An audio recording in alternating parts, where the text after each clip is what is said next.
بسم اللہ الرحمن الرحیم۔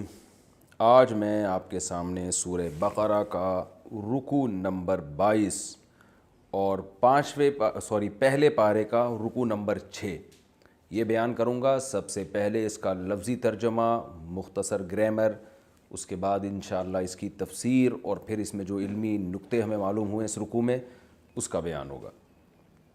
اعوذ باللہ من الشیطان الرجیم، بسم اللہ الرحمن الرحیم۔ لیس البر، لیسا کا معنی نہیں، بر کہتے ہیں نیکی کو، کامن لفظ ہے۔ ان تولو، ان کا معنی کہ، تولو پھیرنا، ولا یا یولیو بار بار آ چکا ہے۔ وجوہکم، وجہ کی جمع ہے، وجہ کہتے ہیں چہرے کو، وجوہ اس کی جمع آتی ہے۔ نیکی یہ نہیں ہے کہ تم اپنے چہرے کو پھیر لو قبل المشرقی، مشرق کی جانب، قبل کہتے ہیں جانب کو، قبل المشرق، قبلے کو بھی قبلہ اس لیے کہتے ہیں کہ ایک جانب ہے نا جس کی طرف ہم رخ کرتے ہیں۔ نیکی صرف یہ نہیں ہے کہ تم پھیر لو اپنے چہروں کو مشرق کی طرف اور مغرب کی طرف، ولکن البر، لیکن حقیقت میں نیکی کیا ہے، من آمن باللہ، کہ جو اللہ پر ایمان لائے، والیوم الآخر، اور آخرت کے دن پر۔ یعنی اس کا مطلب یہ ہے ولکن البر، یہاں ایک لفظ محذوف ہے، ولکن البر، لیکن نیکی کیا ہے، برو من آمنا، اس شخص کی نیکی ہے، تو برو کا لفظ محذوف ہے یہاں پہ۔ جیسے میں نے بتایا نا کہ بہت سے لفظ ہم جب ان شارٹ بات کرتے ہیں تو بہت سے لفظ ہم محذوف کر دیتے ہیں۔ جیسے ہم کہتے ہیں نا میری گاڑی پنچر ہو گئی ہے، کیا مطلب گاڑی کا ٹائر پنچر ہو گیا ہے۔ تو قرآن بھی عام لوگوں کے محاوروں ہی کی رعایت کرتے ہوئے کلام کرتا ہے۔ تو اللہ نے فرمایا لیکن نیکی اس شخص کی نیکی ہے جو اللہ پر ایمان لائے، والیوم الآخر، اور آخرت پر ایمان لائے، والملائکتی، اور فرشتوں پر ایمان لائے، والکتابی، کتاب پر ایمان لائے، والنبیین، اور پیغمبروں پر ایمان لائے، وآت المال، اور ساتھ میں یہ کام بھی کرے، کیا، آتا یوتی، اصل میں تھا اعطایا، اکرما کی طرح، اس کا معنی عطا کرنا، ایتائے زکوٰۃ ہوتا ہے نا، آتوا الزکاۃ۔ وآت المال، اور مال دے، علی حبہ، اللہ کی محبت کی بیس پر، علی کا معنی پر ہوتا ہے، کیا مطلب، اس کی یعنی اللہ کی محبت پر کا مطلب بیس، یعنی اس کی جو بنیاد ہے نا، کیونکہ عمارت آگے بنیاد کے اوپر ہوتی ہے، تو علی حبہ، اللہ کی محبت کی بیس پر، اللہ کی محبت کی بنیاد پر، اللہ کی محبت کی وجہ سے وہ مال دے، کس کو دے، ذوی القربا، قرابت داروں کو، رشتہ داروں کو مال دے، والیتاما، یتیم کی جمع ہے یتامہ، یتیموں کو مال دے، والمساکین، مسکینوں کو مال دے، وابن السبیل، ابن السبیل کا لفظی ترجمہ ہے راستے کے بیٹے، سبیل راستے کو کہتے ہیں، ابن بیٹا، لیکن یہاں مراد ہے مسافر، تو عربی میں مسافروں کو ابن السبیل کہا جاتا ہے، مسافروں کو مال دے، والسائلین، سوال کرنے والوں کو یعنی مانگنے والوں کو دے، وفی الرقاب، اور گردنوں میں مال خرچ کرے۔ رقاب جمع ہے رقبہ کی، رقبہ گردن کو کہتے ہیں، اور رقاب اس کی جمع آتی ہے، تو وفی الرقاب، اور گردنوں میں، کیا مطلب، یہاں بھی ایک لفظ محذوف ہے، وفی فک الرقاب، فک کہتے ہیں چھڑوانا، یعنی گردنوں کو چھڑوانے میں، یعنی غلاموں کو آزاد کروانے میں، غلام کو آزاد کروانے کے لیے پیسہ خرچ کرے۔ وَأَقَامَ یعنی کیونکہ غلام کی گردن باؤنڈ ہوتی ہے نا، تو یہ رقبہ کا لفظ اس لیے استعمال کیا قرآن نے کہ جو آدمی غلام ہوتا ہے نا، وہ بیچارے کی، جیسے آپ کسی کو رسی سے باندھ لیں گردن کو، کہیں کچھ بھی نہیں کر سکتا، تو غلامی کا یہی تصور تھا کہ غلام کی اپنی کوئی مرضی نہیں، مکمل وہ آقا کے تابع ہوتا تھا۔ تو اللہ نے فرمایا اس کی گردن میں جو ایک غلامی کا طوق اور رسی پڑی ہوئی ہے، اس رسی کو کھولنے میں جو پیسہ خرچ کرے گا تو اس کی نیکی ہے۔ وَأَقَامَ الصَّلَاةَ، اور نماز بھی قائم کرے، وَآتَ الزَّكَاةَ، اور زکوٰۃ بھی دے، وَالْمُوفُونَ بِعَهْدِهِمْ، موفونا اصل میں تھا موفیونا، مکرمونا کی طرح، اکرما یکرمو اکرامن، اوفیا یوفیو ایفاءن، پورا کرنا، ایفائے عہد ہے نا، وفا کرنا، تو پورا کرنا، تو والموفونا، اور یہ لوگ پورا کرنے والے ہیں، بعہدہم، اپنے ایگریمنٹ کو، اپنے معاہدوں کو، اذا عاہدوا، جب یہ ایگریمنٹ کرتے ہیں، عاہدوا ضاربوا کی طرح، والصابرین، اور صبر کرنے والے ہیں، فی البأساء، سختی میں، تنگی میں، والضراء، اور ضرر میں، نقصان کی صورت میں، وحین البأس، اور لڑائی کے وقت، بأس بھی شدت کو کہتے ہیں، تو بأسا اس سے مراد ہے تنگ دستی، یعنی غربت میں صبر کرتے ہیں. والضراء، ضرر سے مراد ہے کوئی جسمانی ضرر لاحق ہو گیا ہو بیماریوں میں، اس لیے اس کا ترجمہ کیا جاتا ہے یعنی تنگ دستی میں، بیماریوں میں. وحین البأس، اور لڑائی کے وقت. عرب جب کہتے تھے نا کہ بأس کے وقت یہ کیا جوہر دکھاتا ہے، تو اس سے مراد ہوتا ہے جنگ، یعنی لڑائی کے وقت بھی وہ صبر کرنے والے ہوں، جب میدان جہاد میں صبر کرتے ہوں. اولئک الذین، یہ ہیں وہ لوگ، الذین صدقوا، جو سچے ہیں. واولئک، اور یہی لوگ ہیں، هم المتقون، یہی ہیں اصل متقی لوگ، پرہیزگار لوگ. یا ایھا الذین آمنوا، اے ایمان والو، کتب علیکم القصاص، تم پر قصاص فرض کر دیا گیا ہے. دیکھیں کتیبہ کا اصل معنی تو کتابت سے ہے نا، لکھ دیا گیا ہے، لیکن یہ کنایا ہے، کیونکہ جو چیز قانون بنائی جاتی ہے نا، فرض کی جاتی ہے، اس کو اکثر عادت ہوتی ہے ریٹن فارم میں لایا جاتا ہے. تو اللہ تعالیٰ نے چونکہ عام محاوروں میں انسانوں سے کلام کیا ہے، وہی زبان استعمال کی ہے جو جس زبان میں انسانوں سے بات کرتے ہیں، تو یہاں اس لیے کتبہ کا ترجمہ کیا جاتا ہے تم پہ فرض کر دیا گیا ہے، لاگو کر دیا گیا ہے یہ قانون. تو کتب علیکم القصاص، تم پر قصاص کے قانون کو لاگو کر دیا گیا ہے. فی القتلى، مقتولین کے بارے میں. قتلہ یہ جمع ہے قتیل کی، قتیل کہتے ہیں مقتول کو، مقتول اور قتیل کا ایک ہی معنی ہے. تو مقتولین کے بارے میں تم پر قصاص کو فرض کر دیا گیا ہے، یعنی قصاص کے قانون کو نافذ کر دیا گیا ہے، متعین کر دیا گیا ہے. قصاص عربی میں کہتے ہیں برابری کو، قصاص کا اصل معنی ہوتا ہے برابری. تو یہاں برابری سے مراد ہے کہ بدلے میں برابری. الحر بالحر، آزاد آزاد کے بدلے میں. یہاں بھی عبارت محذوف ہے. یقتل الحر بقتل الحر، یعنی قتل کیا جائے گا آزاد کو آزاد کے قتل کرنے کے بدلے میں. یعنی آزاد آدمی، اگر کسی آزاد آدمی کو قتل کیا جاتا ہے تو اس کے بدلے میں اس آزاد کو بھی قتل کیا جائے گا.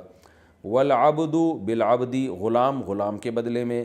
والانثى بالانثى، عورت عورت کے بدلے میں. انثى کا مطلب ہوتا ہے عورت، مؤنث کہتے ہیں نا عورت کو، تو انثى یعنی عورت کو عورت کے بدلے میں قتل کیا جائے گا.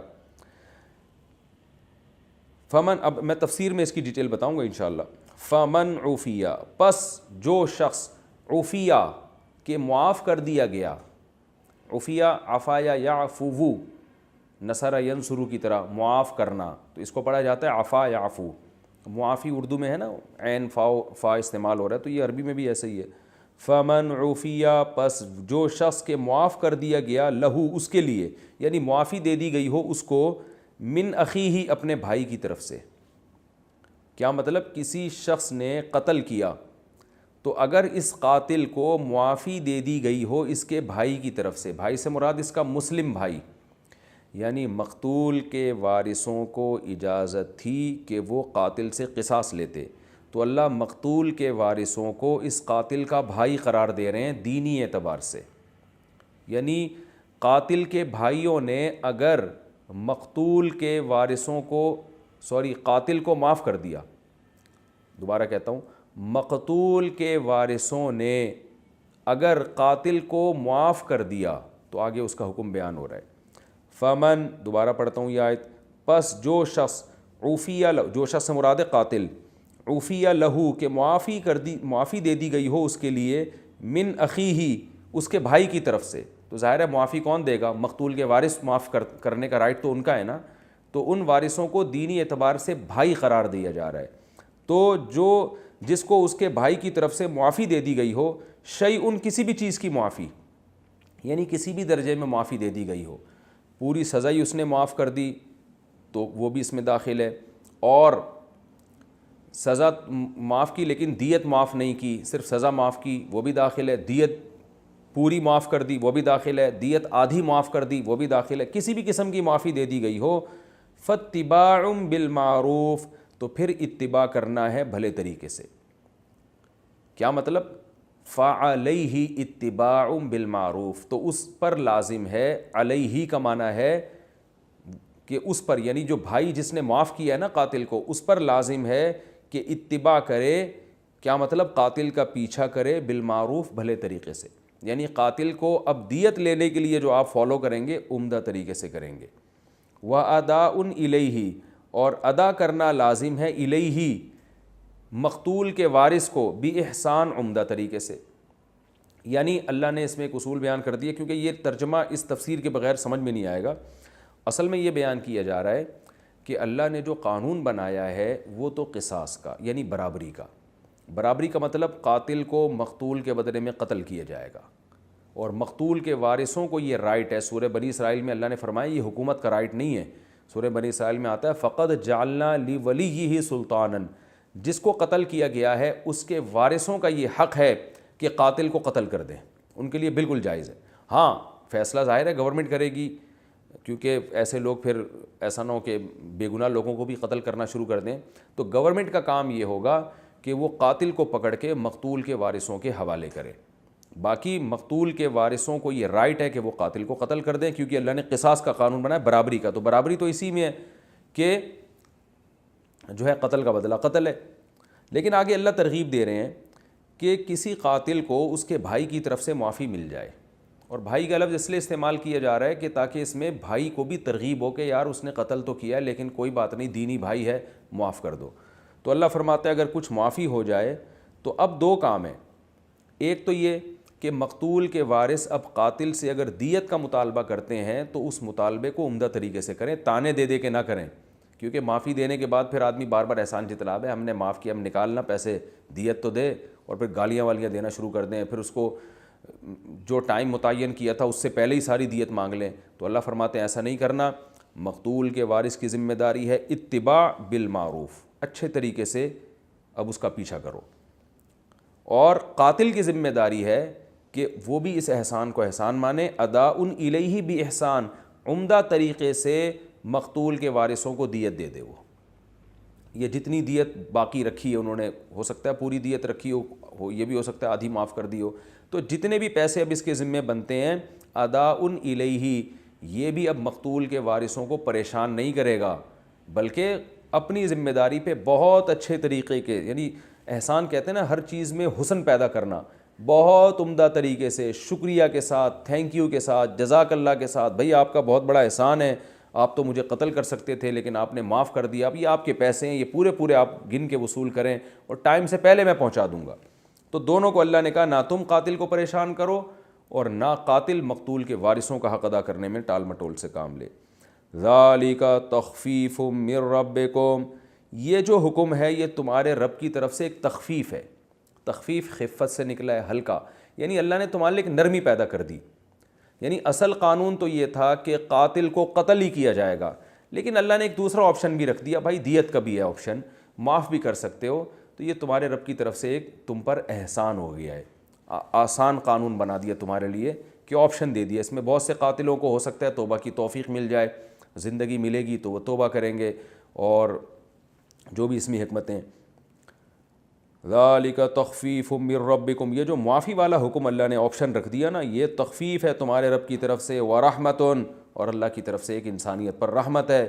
فمن اعتدی، پس جو بھی اعتدی حد سے تجاوز کرے گا، بعد ذالک، اس قانون کے نازل ہونے کے بعد بھی، فلہ عذاب علیم، اس کے لیے دردناک عذاب ہے.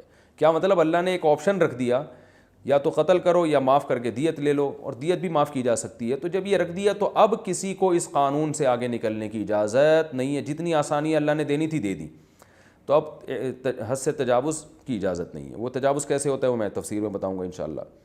وَلَكُمْ فِي الْقِصَاصِ حَيَاتٌ، اور تمہارے لیے قصاص کے اس قانون میں زندگی ہے. یا اولی الالباب، اے عقل مندو. لب کہتے ہیں بھیجے کو، مغز کو، الباب اس کی جمع، اے مغز والو، یعنی جن میں واقعی بہترین عقل ہو اس کو لب کہا جاتا ہے. اے عقل مندو، اس قصاص کے قانون میں تمہارے لیے ایک زندگی ہے. لعلکم تتقون، شاید کہ تم بچنا شروع کر دو. کیا مطلب؟ جرائم سے بچنا شروع کر دو. کتب علیکم، تم پر ایک اور حکم فرض کیا گیا ہے، لکھا گیا ہے، لازم کیا گیا ہے. وہ کیا ہے؟ اذا حضر احدکم الموت، جب تم میں سے کسی ایک شخص پر موت حاضر ہو جائے. حضرہ ضربہ کی طرح. ان ترک خیرا، تو اگر اس نے چھوڑا ہے، یعنی جو مرنے والا ہے نا اس نے خیر چھوڑی ہے. خیر کا مطلب مال، مال کو بھی قرآن میں جگہ جگہ خیر سے تعبیر کیا گیا ہے. اگر اس نے کچھ خیر یعنی مال چھوڑا ہے تو کتب علیکم الوصیۃ، تم پر فرض کر دی گئی ہے وصیت، یعنی مرنے والے پر لازم ہے کہ وہ کیا کرے، وصیت کرے۔ جب اس پر موت واقع ہونے لگے اور اس نے مال بھی چھوڑا ہو تو اس پر لازم ہے الوصیت، وصیت کرے۔ وہ کیا وصیت؟ للوالدینی، والدین کے لیے بھی وصیت کرے، والاقربین، اور اقرب قرابت داروں کے لیے بھی وصیت کرے، بالمعروف، بھلے طریقے سے، ایسی وصیت ہو جس میں کسی کا حق ضائع نہ ہو۔ حقا علی المتقین، یہ وصیت لازم ہے پرہیزگار لوگوں پر۔ فمن، پس جو شخص، بدل یبدل تبدیلا، اس کا معنی ہوتا ہے تبدیل کر دینا، چینج کر دینا۔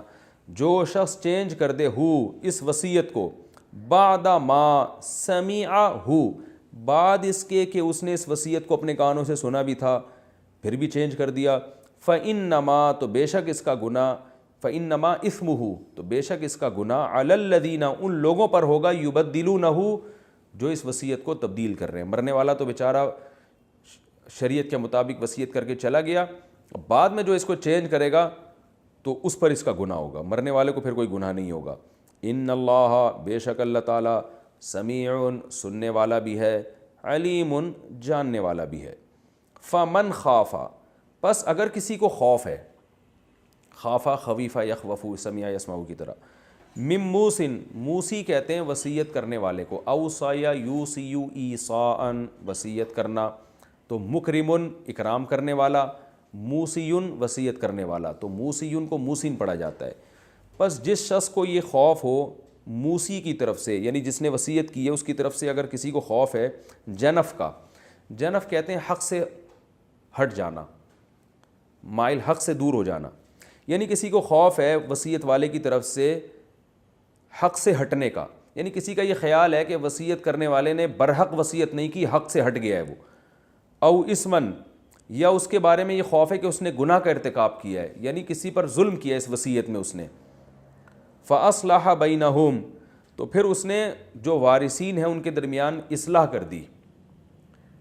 یعنی کیا مطلب کہ اگر ایک شخص نے وصیت کی تو اس وصیت میں تبدیلی کی اجازت نہیں ہے، لیکن بعد والوں کو خیال آیا کہ جس نے وصیت کی تھی وہ غلط وصیت تھی، اس میں بہت سوں کا حق مارا جا رہا ہے، یا وہ غیر شرعی طریقے سے وصیت کی ہے اس نے، تو پھر اس وصیت کو اب چینج کرنا پڑ رہا ہے، تو ظاہر ہے جب چینج کریں گے تو وارثین میں اختلاف ہوگا، تو اس نے کیا کیا کہ وارثین کے درمیان صلح کا راستہ اختیار کیا، کچھ لو دو کی پالیسی اختیار کر کے ان میں صلح کر دی، اور اس صلح کی بیس پہ وصیت میں کچھ چینجنگ ہو گئی۔ تو اس قسم کی چینجنگ اگر ہو رہی ہے فلا اسم علیہ، تو اللہ فرماتے ہیں پھر تبدیلی کرنے والے پر کوئی گناہ نہیں ہے، یعنی وصیت کو تبدیل کرنے والے پر اس صورت میں کوئی گناہ نہیں ہے۔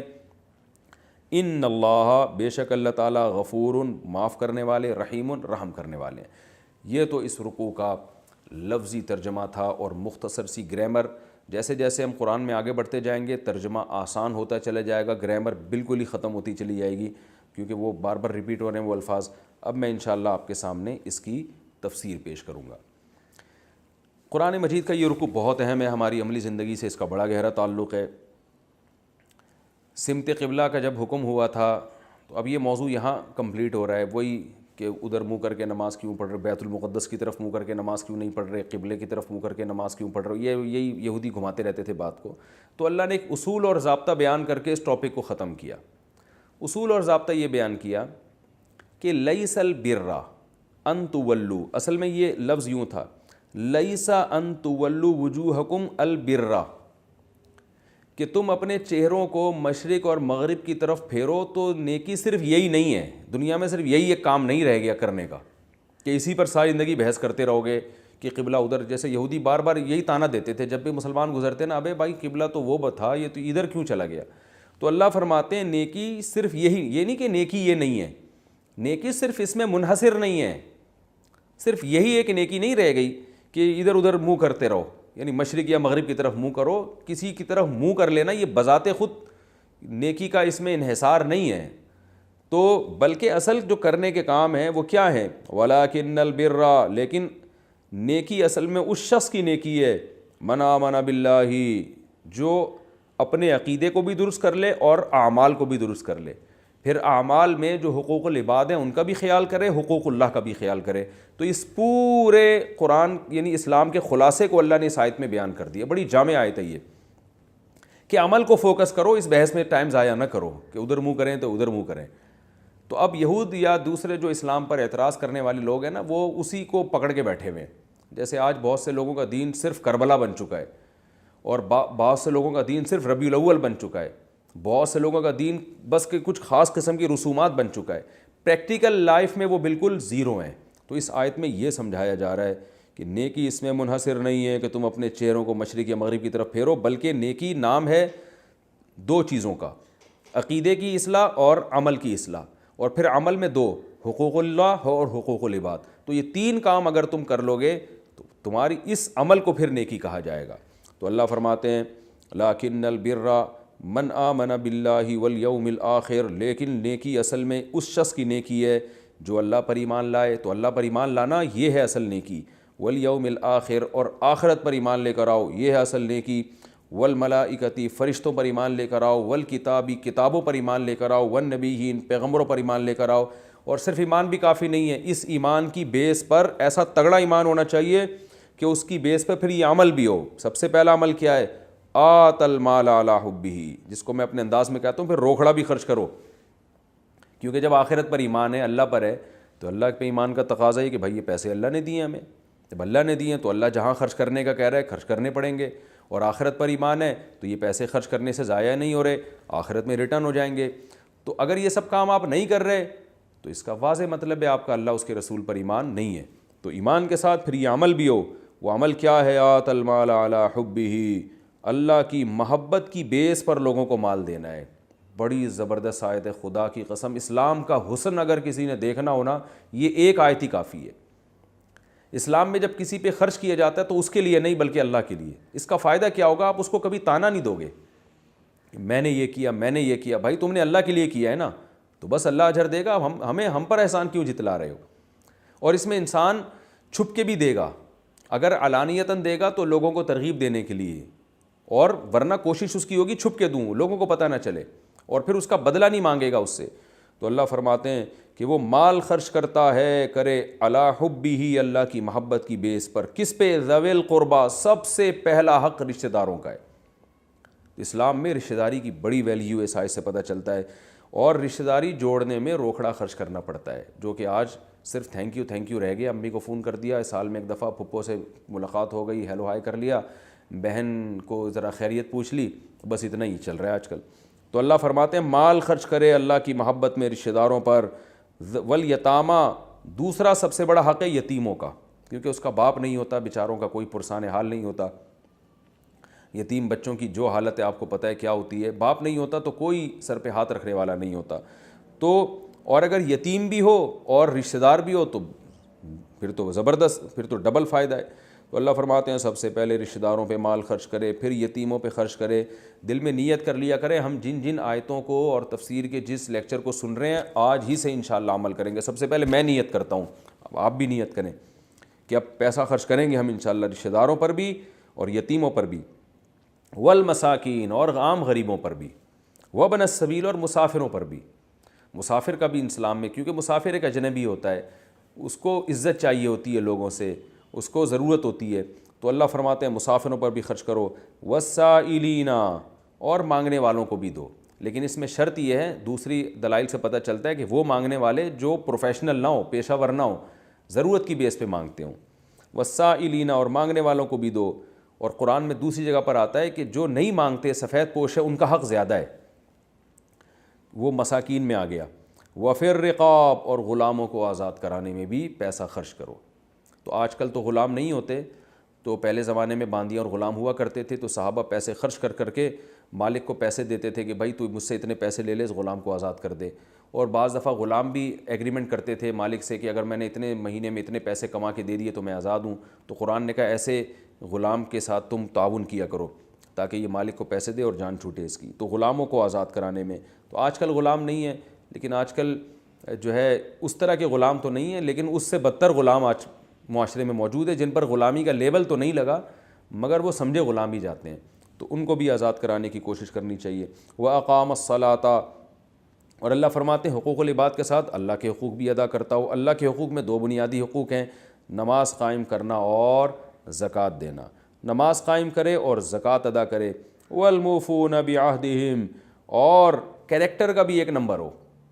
اور کیریکٹر کا کیسے پتہ؟ آپ نے دیکھا ہوگا بہت سے لوگ اعمال میں ایک نمبر ہوتے ہیں، کیریکٹر لیس زندگی ہوتی ہے ان کی، لوگ ان کو اچھا نہیں سمجھتے، حالانکہ تہجد گزار ہیں، ماتھے پہ سجدے کے محراب بنے ہوئے ہیں ان کے۔ تو اللہ فرماتے ہیں والموفون بعہدہم، اور اپنے ایگریمنٹ کو پورا کرنے والے ہوں، اذا عاہدوا، جب ایگریمنٹ کرتے ہیں۔ اسلام میں ایک ہوتا ہے عہد اور ایک ہوتا ہے وعدہ۔ وعدہ اور عہد میں فرق یہ ہے کہ وعدہ یک طرفہ کارروائی ہوتی ہے، جیسے میں نے آپ سے وعدہ کیا، بلکہ میں کیوں آپ سے کہتا ہوں، آپ نے مجھ سے وعدہ کیا کہ مفتی صاحب ہم آپ کی دعوت کریں گے، وعدہ کیا جی آپ نے، تو اس کا بھی نبھانا لازم ہے، لیکن یہ ایگریمنٹ کی طرح واجب نہیں ہوتا، بلکہ اس میں اگر کوئی آپ کو عذر لاحق ہو جائے تو آپ وعدہ توڑ بھی سکتے ہیں۔ تو آپ نے بھائی وعدہ کیا تھا، اب نہیں کر رہے، آپ کا موڈ نہیں ہے، کوئی بھی وجہ ہو سکتی ہے۔ یہ وعدہ پورا کرنا اس وقت واجب ہے جب پورا نہ کرنے سے سامنے والے کو تکلیف ہو۔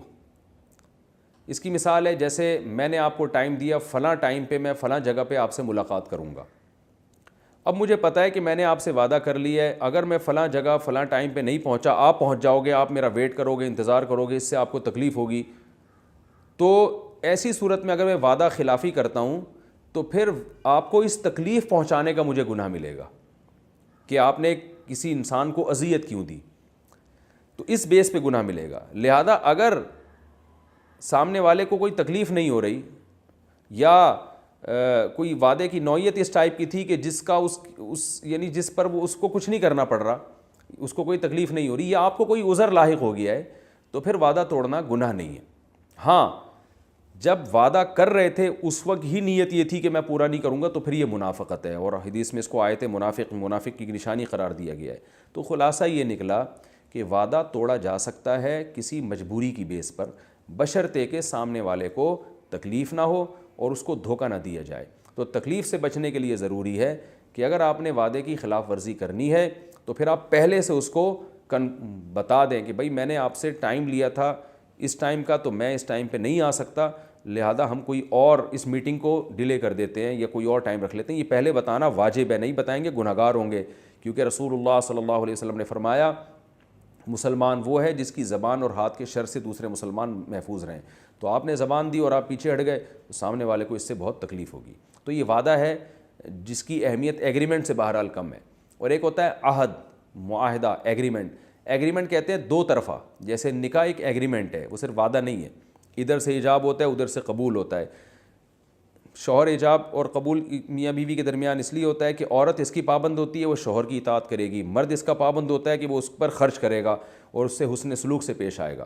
تو اگر دونوں کسی شرط کی مخالفت کرتے ہیں تو یہ وعدے کی خلاف ورزی نہیں بلکہ یہ معاہدے کی خلاف ورزی کہلائے گی۔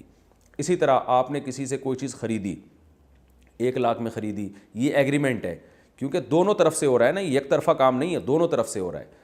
وہ آپ کو ایک چیز دے گا، آپ اس کے پیسے دیں گے، اب اس نے ایک چیز ڈیلیور کر دی اور آپ پیسے اس کے دیر کر رہے ہیں، تو یہ معاہدے کی خلاف ورزی کہلائے گی۔ آپ کسی ادارے میں جاب کرتے ہیں تو آپ کو سیلری ملتی ہے، یہ سیلری معاہدے کی بیس پہ ملتی ہے، ایگریمنٹ کی بیس پہ۔ آپ ادارے سے، کمپنی سے یہ ایگریمنٹ کرتے ہیں میں آپ کے ہاں یہ کام کروں گا، اتنا ٹائم دوں گا، اور اس کی بیس پر آپ کو تنخواہ مل رہی ہے۔ اب آپ تنخواہ پوری لے رہے ہیں، ٹائم نہیں دے رہے، یا کمپنی آپ سے ٹائم تو پورا لے رہی ہے، تنخواہ نہیں دے رہی، تو یہ ایگریمنٹ کی خلاف ورزی کہلائے گی۔ تو قرآن کہہ رہا ہے وَالْمُوفُونَ بِعَهْدِهِمْ اِذَا عَاهَدُوا، کہ ان لوگوں کی نیکی ہے کہ جو عہد کرتے ہیں تو پھر وہ پورا کرتے ہیں۔ وَالصَّابِرِينَ فِي الْبَأْسَاءِ، اور یہ بھی ایک نیکی ہے جو اصل نیکی ہے، وہ کیا ہے کہ بیماریوں میں صبر کرنا، تنگ دستی میں صبر کرنا، غربت میں صبر کرنا، واویلا نہ بچانا، وَالضَّرَّاءِ، بیماریوں میں صبر کرنا۔ آج ذرا ذرا بیماریوں میں چیخو پکار شروع ہو جاتی ہے۔ وحین الباس، اور لڑائی کے میدان میں صبر کرنا۔ یہ خاص طور پہ جو اسلامی ملکوں کی افواج کے لوگ ہیں اور جو مجاہدین ہیں ان پر یہ آج صادق آتی ہے کہ جب میدان جنگ میں لڑنے کی ضرورت پیش آئے قوم کے لیے، اپنے دین و مذہب کے لیے، تو پھر یہ میدان چھوڑ کے فرار نہیں ہوتے، مضبوطی سے لڑتے ہیں۔ اولئک الذین صدقوا، فرمائے جن لوگوں میں یہ صفات ہوں گی وہ سچے ہیں۔ کیا مطلب؟ کس میں سچے ہیں؟ نیکی کے دعوے میں سچے ہیں۔ تو یہود کو خطاب کیا جا رہا ہے کہ تم نیکی اس میں منحصر سمجھتے ہو کہ بیت المقدس کی طرف منہ کر لیں تو قبلے کی طرف کعبہ کی طرف منہ کر لیں, تو یہ نیکی جو اس طرح کے کام کرنے والے وہ نیکی کے دعوے میں سچے نہیں ہیں. سچے وہ لوگ ہیں جو یہ پورا پراپر جو ہے نا اسلام کو فالو کریں, ان احکام کو فالو کریں, عقیدہ بھی یہ صحیح, عمل بھی صحیح, معاہدوں کے بھی پکے, اور پھر واویلا نہ مچانے والے ہوں بلکہ صبر کرنے والے ہوں مشکلات میں. تو یہ لوگ ہیں جو اپنے دعووں میں سچے ہیں, اور یہی لوگ ہیں حقیقت میں متقی پرہیزگار جن کے لیے اللہ نے جنت کے وعدے کیے. آگے اللہ تعالیٰ ایک حکم دے رہے ہیں.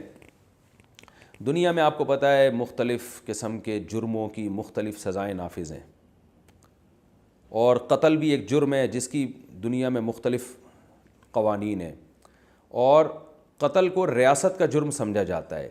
اسلام نے قتل کو ریاست کا جرم نہیں قرار دیا بلکہ مقتول کے وارثوں کے ساتھ زیادتی قرار دیا. آپ کے خاندان کا ایک بندہ گیا تو یہ آپ کا نقصان ہے, اس کو ریاست کا نقصان ہوگا لیکن دوسرے درجے میں. تو جیسے کسی عورت کا شوہر مر گیا تو عورت کو حق ہے کہ وہ قصاص لے کیونکہ نقصان عورت کا ہوا ہے. بیوی کو کسی نے قتل کر دیا آپ کی تو آپ کا نقصان ہوا ہے, آپ کو یہ رائٹ ہے کہ آپ قصاص لیں. باپ کو قتل کیا ہے تو اولاد قصاص لے سکتی ہے, اولاد کو قتل کیا ہے تو باپ قصاص لے گا. تو جس کا نقصان ہوا ہے شریعت نے اس کو یہ اتھارٹی دی ہے کہ تم سزا لے سکتے ہو اور تمہیں ہی معاف کرنے کا حق بھی ہے. اور سزا میں اسلام نے بتایا کہ تم قصاص لے سکتے ہو, یعنی برابری کا قانون ہے.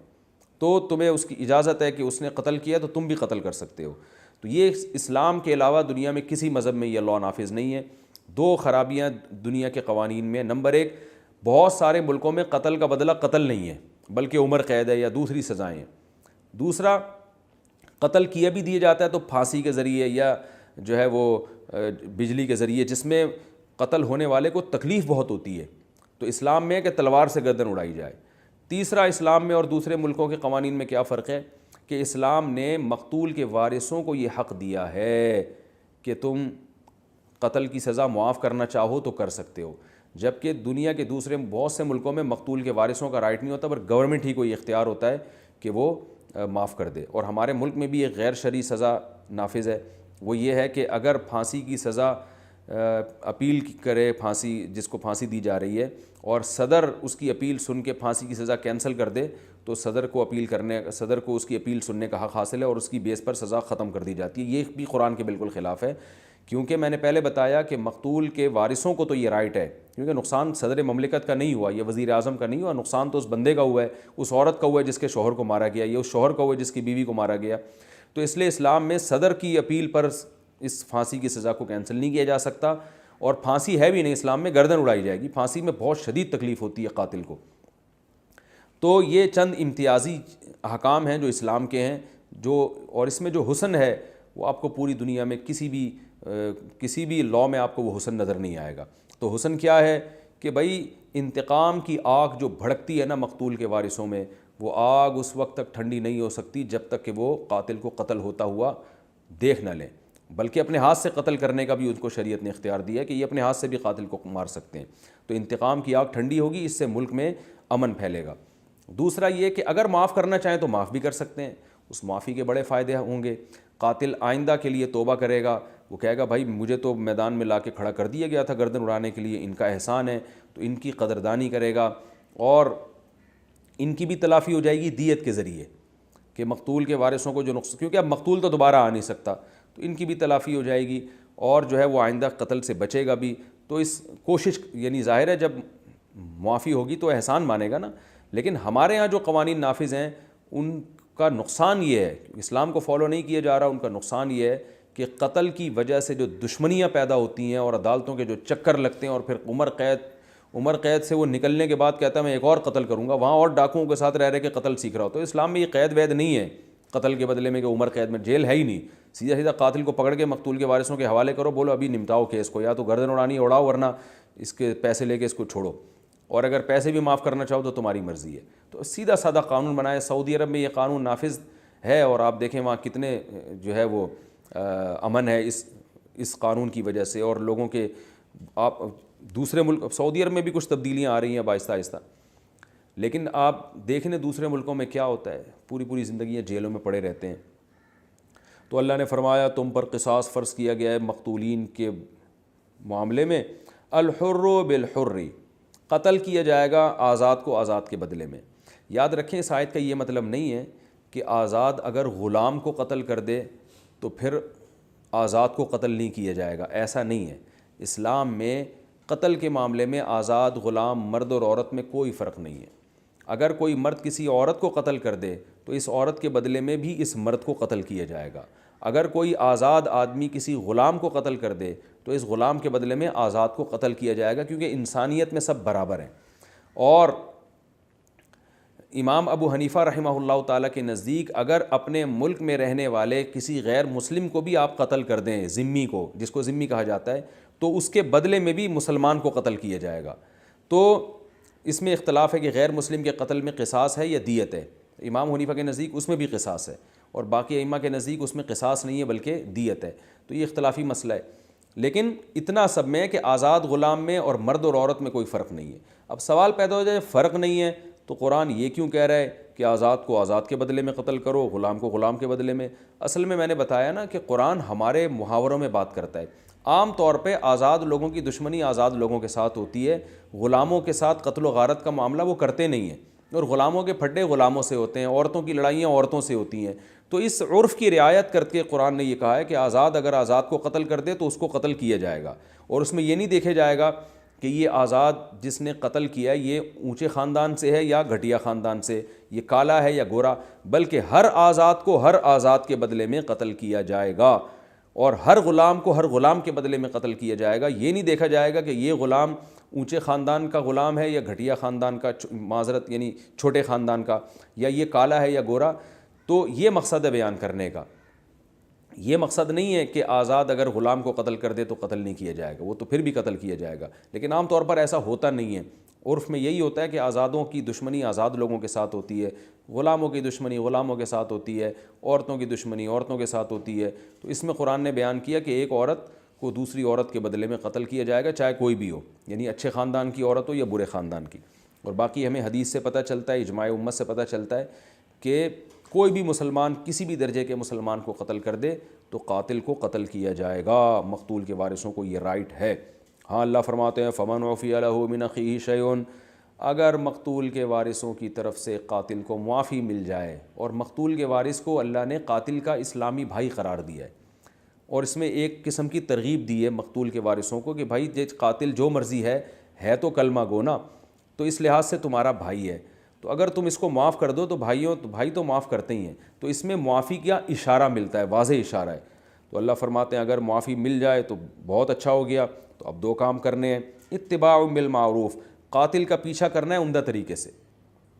تو اب یہ نہیں کہ چلتے پھرتے اس کو تانے دو، گالیاں دے دے کے اس سے پیسے نکالو، اچھے طریقے سے عزت کے ساتھ اس کا پیچھا کرو۔ جو ٹائم اس کو دیا ہے پیسوں کا اس وقت تک اس کو مہلت دو۔ آپ نے اس سے ایگریمنٹ کیا تھا 1 مہینے کے اندر دیت چاہیے، اور 5 دن بعد ہی سر پہ کھڑے ہو گئے اس کے لے جا کے۔ وَأَدَاءٌ إِلَيْهِ بِإِحْسَانٍ، اور قاتل پر بھی لازم ہے کہ جب انہوں نے تم پر احسان کیا تو تم بھی دیت ان کے حوالے کرو گے عمدہ طریقے سے، احسان کے ساتھ۔ اب یہ نہیں کہ مارکیٹ سے شارٹی ہو جاؤ، جیسے لوگ قرضہ لے کے بھاگ جاتے ہیں، تو تم پر بھی واجب ہے کہ احسان کا بدلہ احسان سے دو۔ ذَلِكَ تَخْفِيفٌ مِّن رَبِّكُمْ، یہ تمہارے رب کی طرف سے ایک تخفیف ہے۔ اللہ چاہتا تو یہ بھی کہہ سکتا تھا کہ مقتول کے وارث قاتل کو لازمی قتل ہی کریں گے، بس معافی کا آپشن ہی نہیں ہے۔ تو اللہ فرماتے ہیں ایسا بھی نہیں۔ پھر اس میں آسانی یہ بھی کہ اللہ یہ بھی کہہ سکتا تھا کہ چاہو تو معاف کر دو، دیت نہ لو، اور چاہو تو قصاص لو، تو اس میں پھر سب لوگ قصاص ہی لے رہے ہوتے، لیکن اللہ نے پیسوں کا آپشن بھی رکھ دیا کہ بھئی پیسے لے کے چھوڑ بھی سکتے ہو۔ تو یہ بھی ایک مقتول کے وارثوں کے ساتھ بھی ایک آسانی کر دی کہ بھئی معافی کے عوض میں جان بچے گی اس کی، لیکن تمہیں پیسہ بہت ملے گا۔ تو ہر لحاظ سے اس میں اللہ نے آسانیاں پیدا کر دیں۔ یہ تمہارے رب کی رحمت ہے۔ فَمَنِ اعْتَدَىٰ بَعْدَ ذَٰلِكَ، جو اس قانون کے نازل ہونے کے بعد حدود سے تجاوز کرے گا۔ حدود سے تجاوز کیسے ہے کہ قاتل کے علاوہ بھی لوگوں کو مارنا شروع کر دیا، قاتل نہیں مل رہا تو اس کے ماموں کو مار دیا پکڑ کے، یا قاتل کو معاف کیا اب دوبارہ قصاص کی باتیں کر رہے ہو تو معاف کر دیا تو کر دیا، یا اس سے دیت کا مطالبہ کر رہے ہو لیکن ناجائز طریقے سے، جو ٹائم دیا اس وقت تک بھی مہلت نہیں دے رہے، یا مقتول جو قاتل ہے اس کے ذمہ دیت آئی اور وہ دیت دینے کے لیے آمادہ نہیں ہو رہا، ٹھیک ہے نا، وہ پیسے ٹائم پہ ادا نہیں کر رہا، تو کسی بھی طرح سے اللہ فرماتے ہیں جو اعتدال سے تجاوز کرے گا تو دردناک عذاب ہے اس کے لیے قیامت کے دن۔ اللہ تعالی ہم سب کو محفوظ رکھے۔ اور آگے اللہ تعالیٰ کا ارشاد ہے، یہ جو اگلی آیت ہے نا، میرا خیال ہے وقت کافی زیادہ ہو گیا، 2 آیتیں بھی باقی ہیں، اور اس رکوع میں جو علمی نکات ہمیں پتہ چلتے ہیں وہ بھی ابھی باقی ہیں، مختصراً وہ بیان کروں گا، تو انشاءاللہ اگلے ایپیسوڈ میں۔ اللہ تعالی ہم سب کو سمجھنے کی، عمل کرنے کی توفیق عطا فرمائے۔ وما علینا الا البلاغ۔